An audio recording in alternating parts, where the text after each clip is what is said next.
சித்ரா பௌர்ணமி அன்று நடக்கும் அதிசயம்.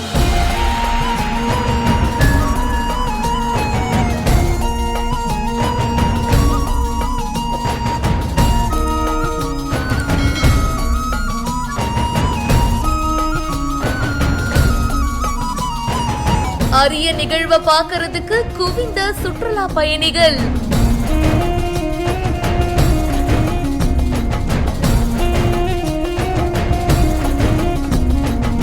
சித்ரா பௌர்ணமி அன்னைக்கு மட்டும்தான் சூரியன் மறைதலும் சந்திரன் உதித்தலும் ஒரே நேரத்துல நடக்குங்க. இந்த அரிய நிகழ்வை பாக்குறதுக்கு தான் எக்கச்சக்கமான பேரு கன்னியாகுமரிக்கு வந்திருக்காங்க.